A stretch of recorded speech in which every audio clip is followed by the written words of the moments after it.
Genesis 17:15. God also said to Abraham, as for Sarai your wife, you are no longer to call her Sarai, her name will be Sarah. I will bless her and will surely give you a son by her. I will bless her so that he will be the mother of nations. Kings of people will come from her. Hallelujah. Hilo ni neno la Bwana ambalo lilitoka kwa madam alikuwa anaitwa Sarai, ambaye alikuwa ni mke wa Abraham. Haleluya. Na pia tunasoma 17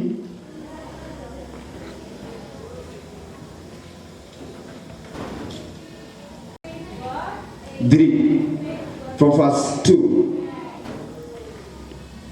I will confirm my covenant between me and you, and it will greatly increase your numbers. Abraham fell face down, and God said to him, as for me, this is my covenant with you. You will be the father of many nations. No longer will you be called Abraham. Your name will be Abraham. For I have made you a father of many nations.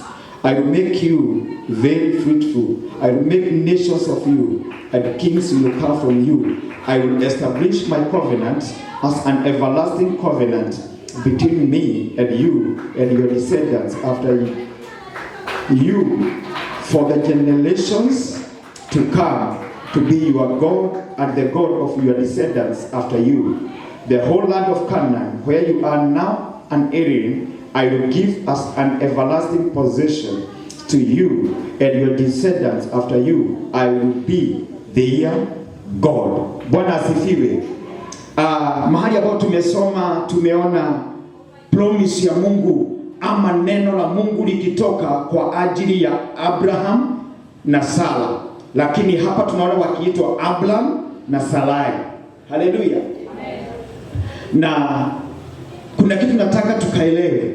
Manake kuna neno limetoka ya kwamba Sarai atabarikiwa na atakuwa mama wa mataifa na atazaa, kutatoka wafalme kutoka kwenye uzao wake. Neno limetoka, neno la ahadi, neno la Mungu.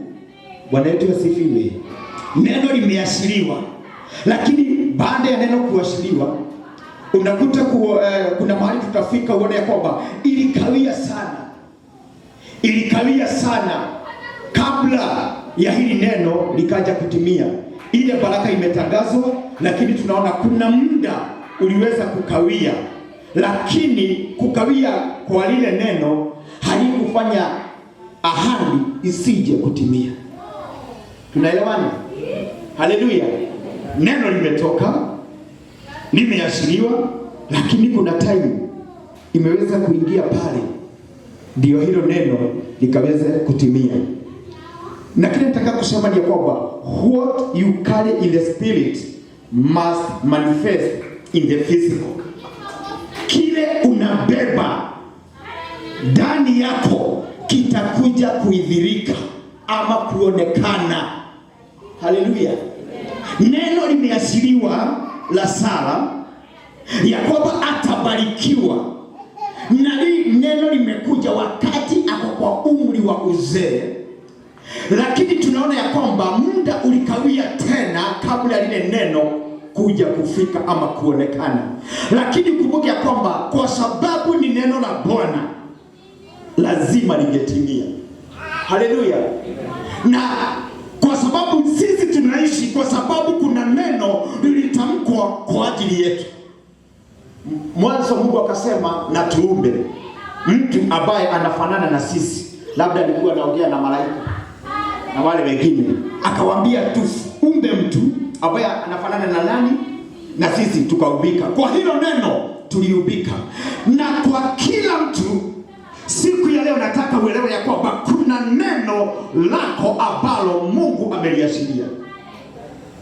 Wewe kuishi, unaishi kwa sababu gani? Kuna neno Mungu alitamka kwa ajili yako.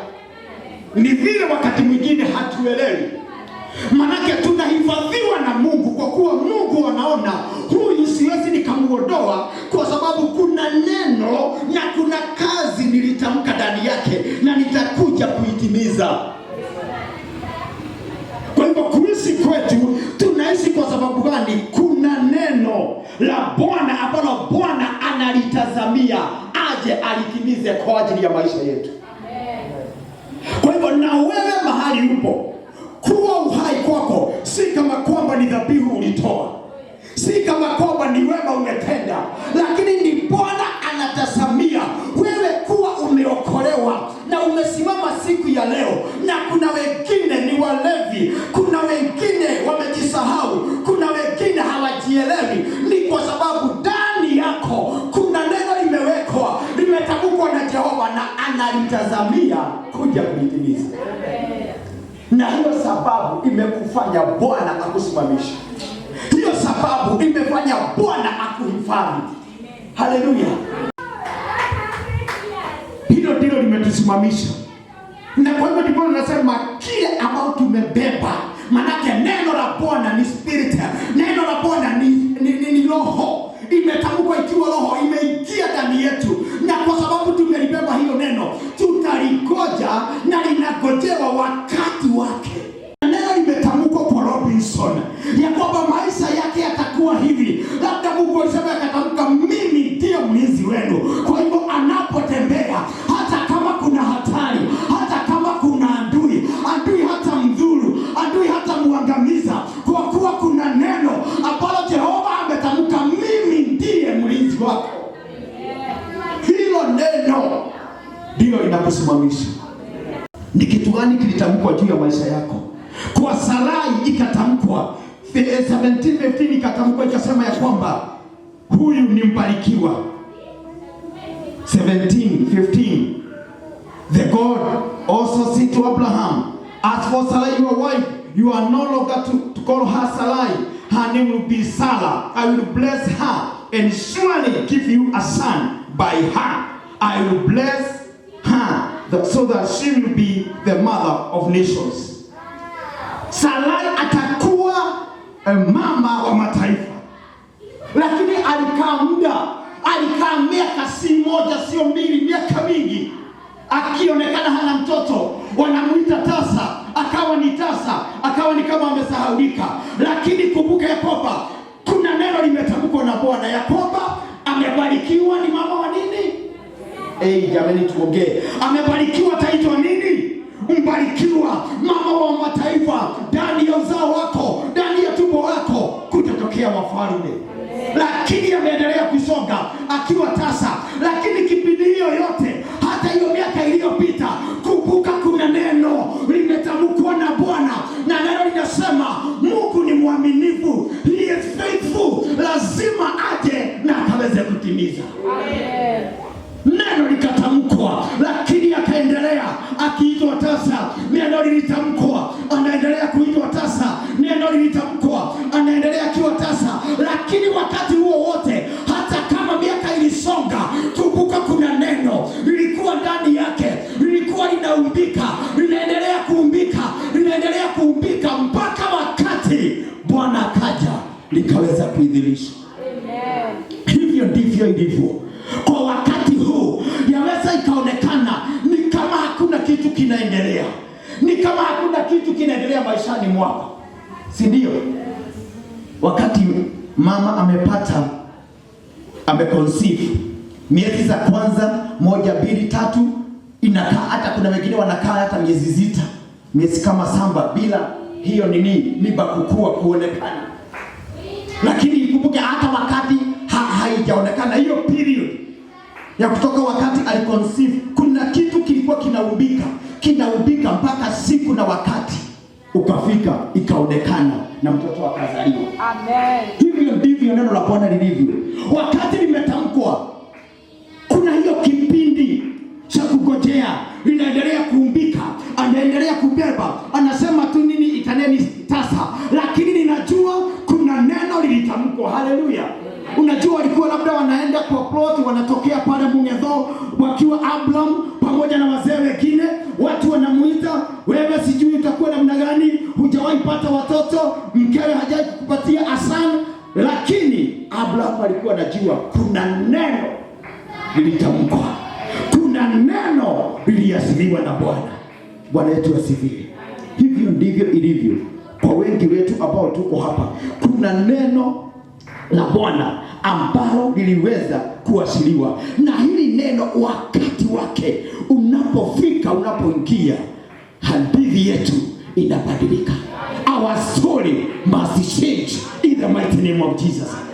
Ndio wamesema na wataendelea kusema haya, waseme hii, lakini hawajui ya kwamba kuna neno na aliyoliasilia yeye ni mwaminifu. Lazima atalitimiza. Bwana yetu asifiwe. Nafurahia hii na Mungu mahali ambao tumesoma. Ukisoma 17:1, when Abraham was 99 years old, the Lord appeared to him and said, I am God Almighty. Walk before me and be blameless. Neno limeashiriwa, huyu atakuwa mama wa mataifa. Lakini naye Mungu akaja akamwambia Abraham, kuna kitu moja nataka ufanye. Nataka ujitoe. Na kuna wimbo ndugu yetu watu walikuwa wamezoea kuimba zamani. Maana tunaona kwamba Mungu alikuja akamwambia, wewe nataka utembee mbele yangu blameless. Ukiwa hauna mawa, ukiwa hauna dosari. Walk before me and be blameless. Moja, I will confirm my covenant. Niliruka tu kimakusudi hiyo wana. Ili kwanza nije nikwambie Mungu ameweka agano, lakini agano ikaonekana kama inakawia. Akaja akaambiwa kuna kitu utafanya. Lazima usimame imara. Lazima usimame bila dosari mbele yangu. Kwa hivyo yeyote ambaye neno limeashiriwa anayo nafasi ya kutembea walking before God. Na hatutakuwa tunastakiwa jambo lolote. We must walk with righteousness. Hallelujah.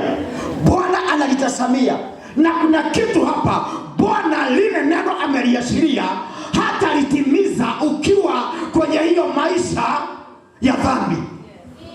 Unalipata? Ukiwa hiyo maisha ya carnal life, Bwana hatatimiza lile neno. Na ndiposa anamuita mtumishi Abraham, anamwambia tembea mbele yangu and be blameless. Hutakuwa blameless na jambo lolote. Hatutasimama tuseme alifanya, alikuwa, alitenda. No, tukitembea mbele za Bwana, Bwana akitupima, aone utakatifu, aone tumesimama vyema, lazima neno atalitimiza. Ata our carnal life we will struggle, we will strive. Kwa kuwa nini? Bwana hatatimiza.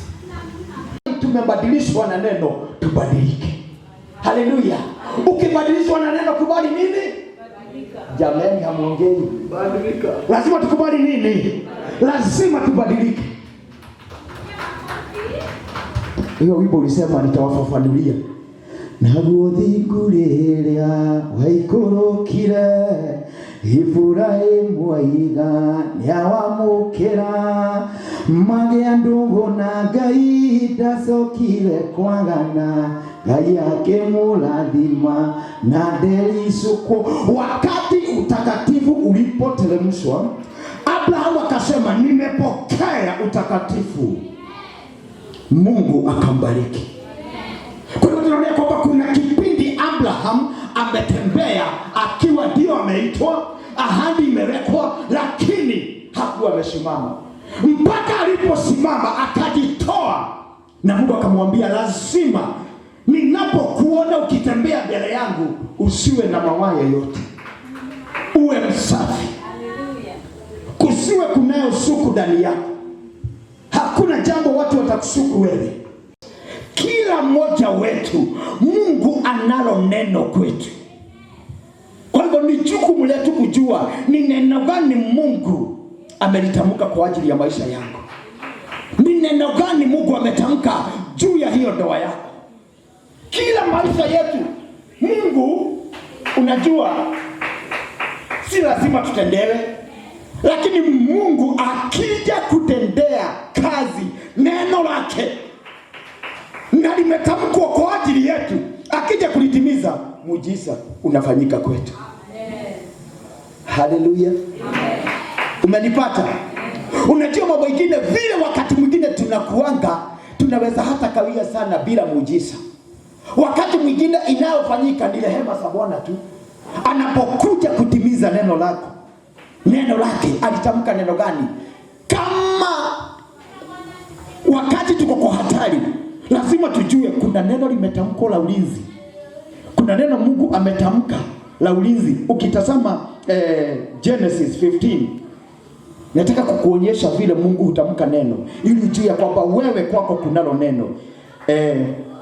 Part B inasema ya kwamba hiyo 15 verse 1 part B yake inasema, do not be afraid Abraham, I am your shield. Haleluya. Unaona sasa, Mungu kwa sababu ya lile neno alilitamka ya kwamba wewe nitakufanya baba wa mataifa.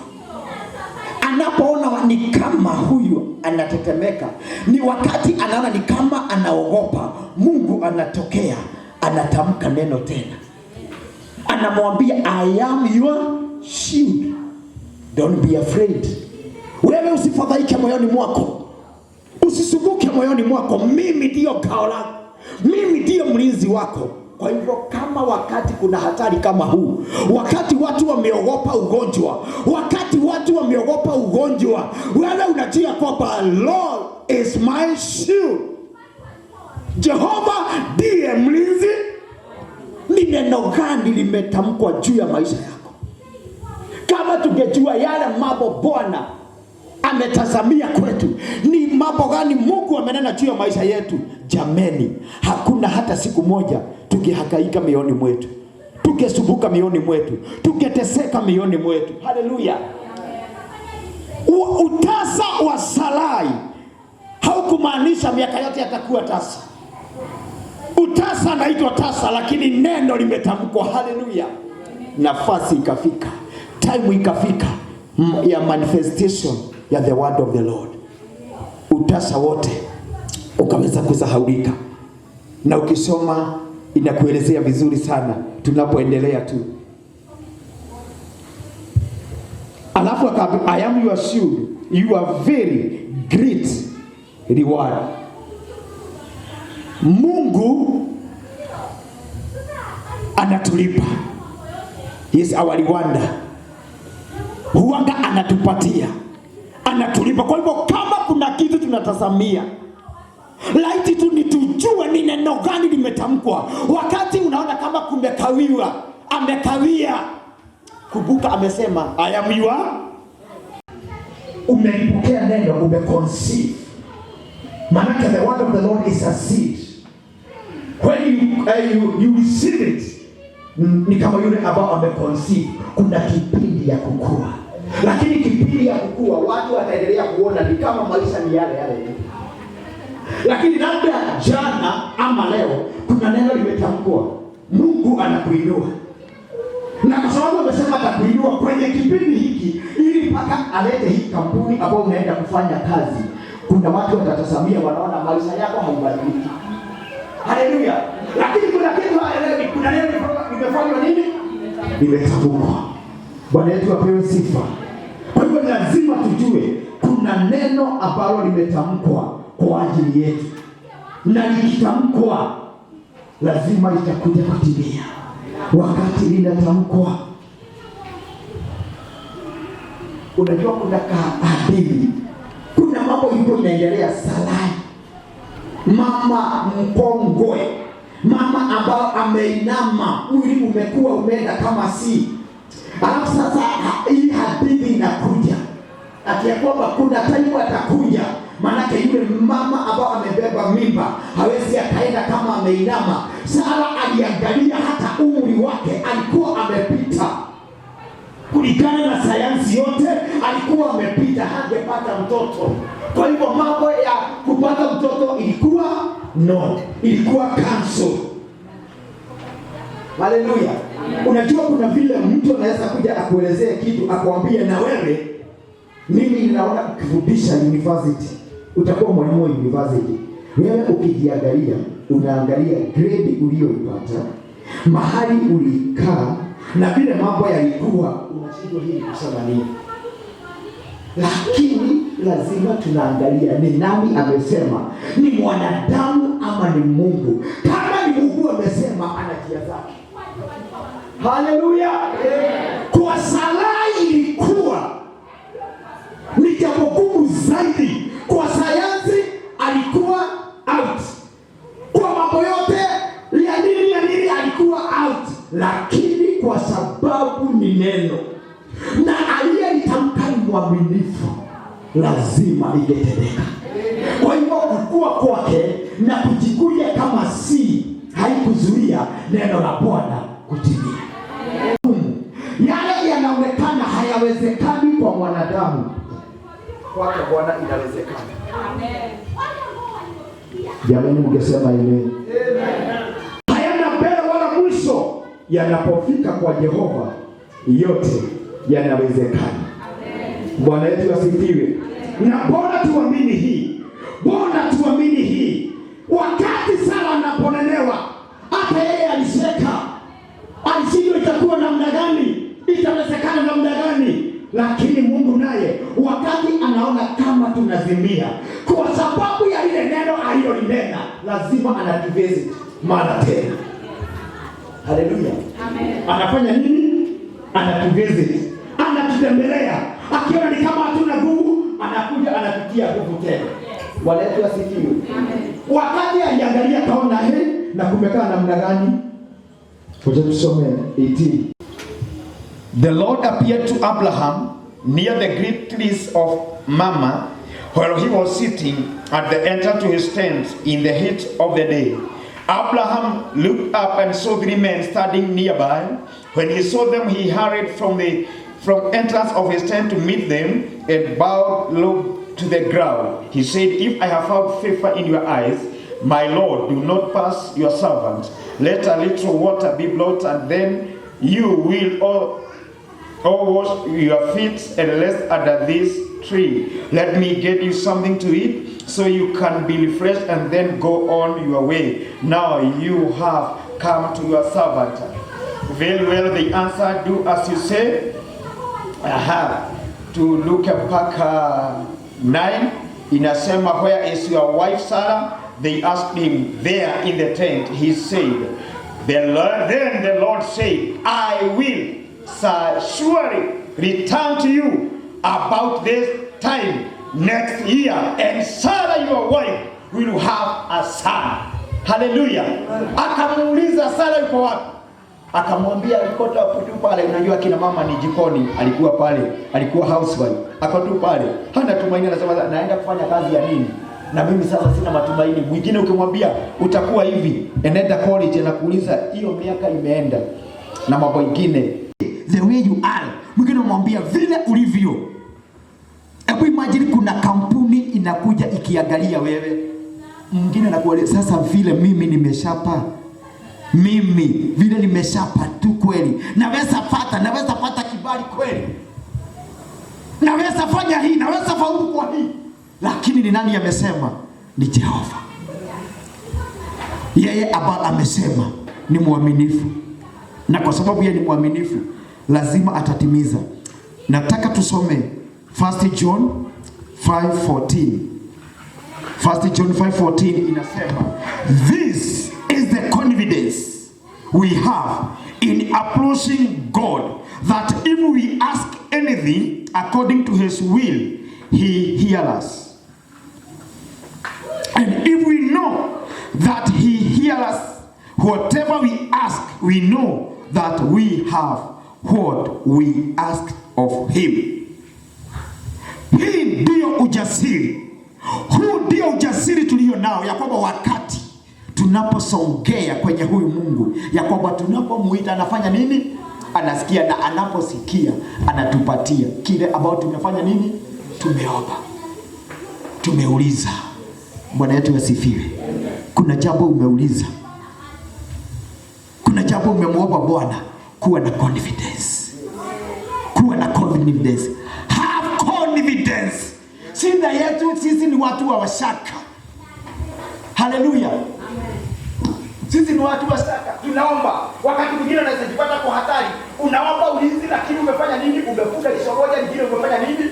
Umefungua. Kama kweli adui anaendelea kukuja. Lakini kama tutakuwa na confidence, tunapiga magoti, tunainua mikono, maana tunaamini ya kwamba si maso yetu yatatuzuia, lakini ni neno la Bwana ambalo amesema akija kulitimiza. Tukiwa na confidence, tukiwa na confidence kwa yule ametuita, ya kwamba anasikia, yule amenena neno, yeye ni mwaminifu. If we have confidence in him, lazima yatatendeka. Hallelujah. My brothers, my sisters, nimekuja kuwasihi kwa neema za Bwana tuwe na confidence as we approach our God. Tunaposogea Bwana tuwe na confidence. Tuliingia kanisani, hata kama kulikuwa na mambo ilikuwa inatutishia life. Ukitoka hapa, amini, nilikuwa kwa mlima wa Bwana, sitatoka kama vile niliingia. Haleluya. Tusiingie kama vile tulikuwa tumezoea. Tulikuwa tunaingia kwa club, lakini tukitoka kwa club tulikuwa tunaamini tunaenda kutafuta raha, lakini tukitoka pale ni hasara. Wengine wamepigwa makonde, wengine wameumizwa, lakini tunapoingia kwa mlima ya Bwana lazima kuwe na utofauti. Let us have faith in God. Let us have confidence as we enter in the house of the Lord. Tuwe na imani. Hatukuja hapa sio mkutano wa sifa. Huu ni mkutano wa Jehova. This is the dwelling of the Lord. Na kama naishi hapa lazima atatenda. Huu ni mlima wa Jehova. Tunaposogea kwake lazima maisha yabadilike. Ndio kuna adui, apende asipende, tunaingia kwa mlima, na kwa mlima tumepokea nguvu. Hallelujah. We have our God. He has released the word for each one of us. Neno lako liko wapi? Wengine kwa sababu tulisongea kwa kiti ya Jehova with no confidence, neno likatamkwa, hatukuelewa, hatukutabua. Yesu alipokaribishwa Yerusalemu, wengine wakishangilia, wengine wakifurahia, alimwaga machozi, akalia kwa sababu ya Yerusalemu, kwa sababu alisema, laiti mungeelewa wakati ni saa na siku ya kutembelewa kwenu Yerusalemu, lakini sasa nimekuja kama mfalme, lakini mnaliona tu kama a son of a carpenter. Hawakutabua, hawakuelewa, lakini naomba ya kwamba haitakuwa vile kwetu. Tutatambua ya kwamba wakati Bwana ananena, ni sisi ananenea. Wakati anakuja kuinua, ni sisi anainua. Wakati wa kutembelewa kwetu hautatupita. Bwana atufungue macho, atufungue mawazo, tukaweze kuona na kuelewa wakati Bwana ananena. Open the eyes of my heart, Lord. Open the eyes of my heart, Lord. I want to see you. I want to see you. Apia Bwana akufungue macho ya ndani, ukaweze kuona na kuelewa. Alitamka neno kwa Sarai, hata kama miaka ilienda, yeye akiwa tasa, siku ikafika, kwa sababu ya neno likatimia, and the story said, our story is changing. Our invisible story is changing. Hallelujah. Our invisible story is changing. Hiyo jambo linaendelea ambalo halionekani. Kuna wakati ambao utafika, wataona ni kale kasoso kalikuwa kameinama, kale kalikuwa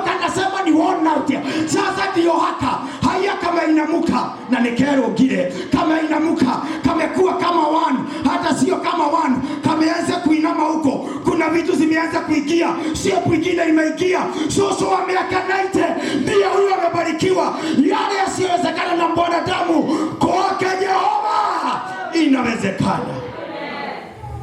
Haleluya.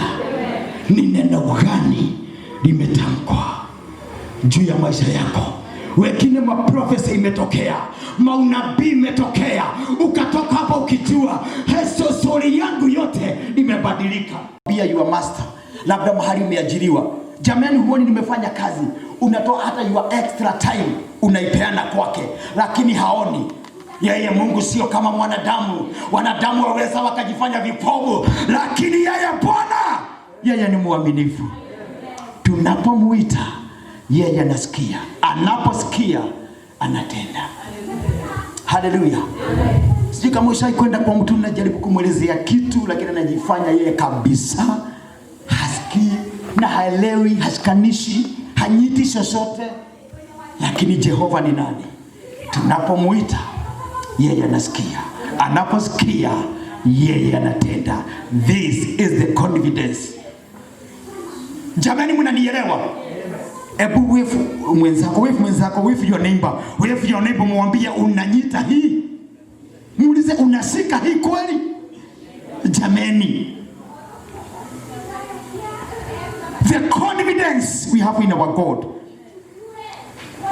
we have in approaching God. Wakati tunasongea kwake, wakati ulitayarisha morning na ukasema mimi naenda church, jamani, ni kitu gani kilikuwa kwa mawazo yako? Ningetaka kuanzia siku ya leo tunapokuja nyumba ya Bwana, jamani, tuje na confidence. Na nakwambia we shall shake the world. Our situations are going to shake in the mighty name of Jesus. Lakini the difference is clear. The moment we realize as we approach the throne of our God, tunakuwa na confidence.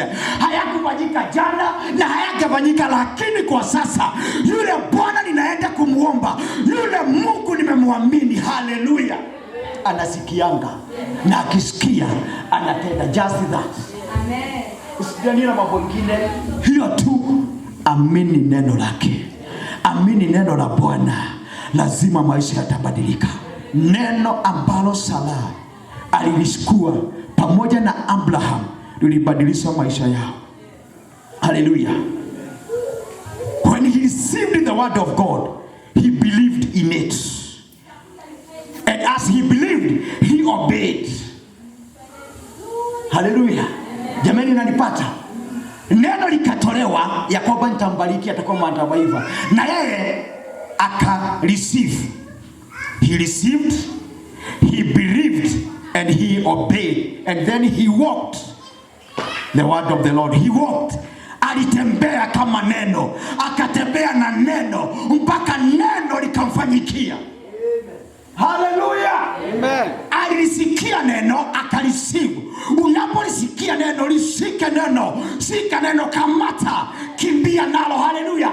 Unapolishika neno, aliamini, ukalitii, ukatembea kama neno, lazima neno litafanyika. Hallelujah. Lazima neno lifanyike. Bwana amesema nini kuhusu sasa? Tafuta neno la Bwana. Wakati unaenda kwa magoti, muulize Bwana, umesema neno gani kwa ajili ya maisha yako? Wengine situation ambao tuko ni kwa sababu hatuelewi ni neno gani ni neno. Sala kama angekaa tu, lakini kuna time ilifika kwa sababu waliendelea tu na Mungu. Biblia inasema ya kwamba ikafika wakati akaja akabadilisha maneno, akabadilisha majina yao. Sarai alikuwa anaitwa Sarai. Sarai means princess. If you are princess, ni kumaanisha haujaoleka, si ndio? Jamani, hiyo Kiingereza haipatikani huku kwenu. Sarai, a princess, ni kumaanisha wewe bado hujaoleka, princess. Sawa?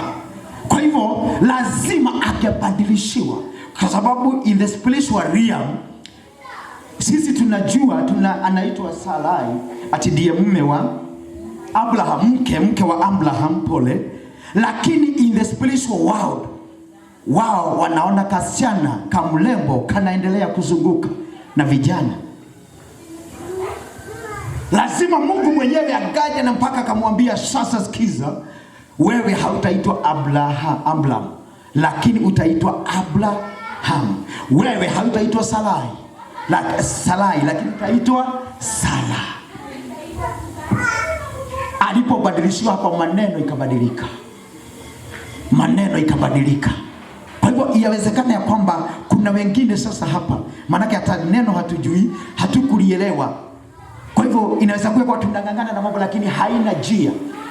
Ni kama ukaambiwa uingie nyumba lakini ishafungwa, lakini huoni ya kwamba imefanya nini? Imefungwa. Unatafuta mlango, hauna. Hawezi ukaingia pale, maanake huna ile access. Kwa hivyo yeye anahitajika apate mtoto. Atatoka wapi mtoto? Na kwenye ulimwengu kwa anga inasema huyu ni binti, hajaoleka huyu. Binti mfalme hajaoleka huyu. Sasa mtoto atapata na nani na hajaoleka? Mambo mengi sana yametuzuia. Maanake kuna vitu zinanena kinyume. Sasa mpaka majina mengine tutabadilishiwa, mambo mengine itabadilishiwa, jina au utabadilishiwa. Kama unaitwa Jane utakawia tu kuitwa Jane, lakini kuna vitu, kuna mambo